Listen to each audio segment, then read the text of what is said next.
My grandpa was a World War II veteran, and he never talked about his service, but he was in the first wave on D-Day on the Normandy beaches and fought all the way through the liberation of Paris and was injured and taken out of the fight in the Battle of the Bulge.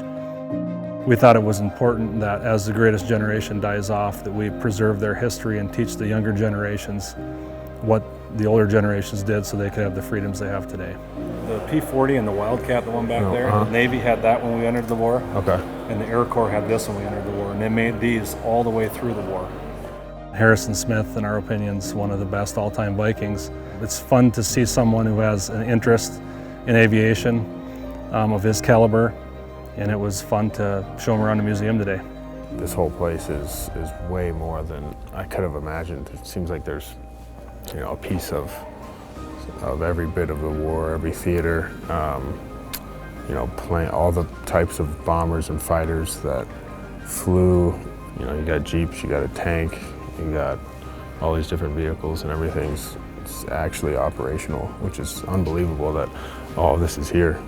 But this airplane shot down 2 German Me-262 jets, which the Germans had jets at the end of the war, and this one shot 2 of them down. When I was young, we went and watched this P-38 called Glacier Girl fly in Kentucky, and they like dug it out of like 100 feet of ice and took it apart and brought it back to the U.S. And then went with my granddad and dad and family to see the first flight.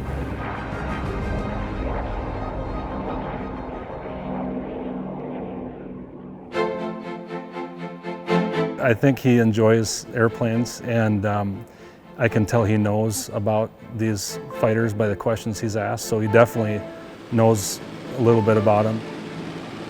It was cool. We were kind of crawling all over the place, going to tail to nose and getting behind the controls for a second. Harrison did a good job flying the bomber. He flew it for several minutes coming back and did a good job, and it was fun to get to share the front seat with him. You don't realize what it was like, but you get a little, you know, piece of maybe, you know, being in that plane and how probably close-knit those guys were as a unit, and what, you know, some of the things that they did for one another and how they got the job done. It's got all these different things going on and different points of view and guns over here, guns over there. You're crawling, you know, crawling places to get a view.